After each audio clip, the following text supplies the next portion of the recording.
इकडं एक रत्नागिरीच्या ताई आलेल्या आहे आणि एक त्यांची मुलगी ना तुमची लग्नाची. आणि काय नाव ताई मुलीचा? अपर्णा अरुण सुर्वे. सुर्वे. आणि शिक्षण काय मुलीचं? बीकॉम झालेला आहे. बीकॉम झालेला आहे. आणि कुठे जॉब करते का मुलगी आता? पुण्यामध्ये जॉब करते. आणि जन्मतारीख?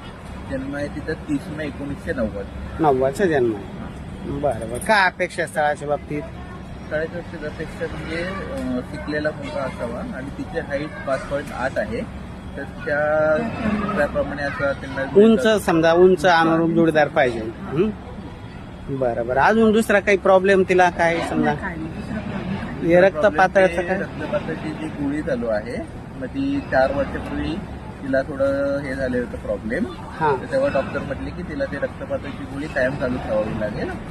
ते फक्त चालू आहे. बाकी असा रेग्युलर काही शारीरिक असा काही प्रॉब्लेम नाही, काही त्रास नाही तिला काही नाही? आता म्हणजे घरातली कामंही तीच करते, जेवण तीच करते. स्वयंपाक पाणी येतो तिला, सगळं येतं ताई? आता रत्नागिरीचाच मुलगा पाहिजे का कुठलाही चालेल? चालतं. रत्नागिरीच्या या सुर्वेताई आलेल्या आहे. त्यांची मुलगी आहे. 90चा मुलीचा जन्म आहे आणि तिला रक्तपातळ होण्याची जी गोळी आहे ती चालू आहे. कारण आपल्या कार्यातून जे काही आहे ते खरं खरं सांगूनच लग्न जमवण्याचा आम्ही प्रयत्न करतो. जे समोरच्याला योग्य वाटलं त्यांनी संपर्क करावा. 9403 41 40 87. ते तुम्ही इथं कुठं राहायला? पुण्यात खराडीमध्ये राहतात. त्यांचं स्वतःचं इथं 3 मजली घरघर आहे. गावाकडे शेती आहे आणि मुलगी जॉब पण करते. तिला 40,000 रुपये काय पगार आहे. आणि असं तिला एक नोकरी करणारा, समजदार आणि तिला समजून घेणारा अनुरूप जोडीदार पाहिजे. एकुलती एक कन्या आहे. एक भाऊ आहे. हा भाऊ आणि आई दोघं आज आले. त्यांनी त्यांच्याबद्दल माहिती दिली. आता त्यांची एकच इच्छा आहे की शहरात राहणारा असावा, नोकरी करणारा असावा, समजदार असावा. फार अशी काही मोठी अपेक्षा नाही. त्याच्याकडे गाडी बंगला पाहिजे असं काही नाही ना? का पाहिजे? हा, स्वतःचं घर पाहिजे. बाकी काही नाही.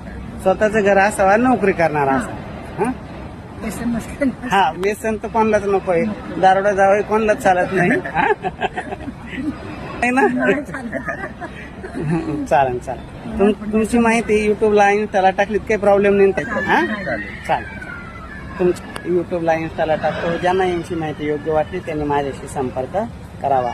अशाच प्रकारे आम्ही पुण्यात आल्यानंतर मुलामुलींच्या भेटीगाठी, पालकांच्या भेटीगाठी घेऊन अनुरूप जोडीदार देण्याचं काम करतो. जी माहिती खरी आहे तीच सांगतो आणि योग्य असा जोडीदार देण्याचा प्रयत्न करतो.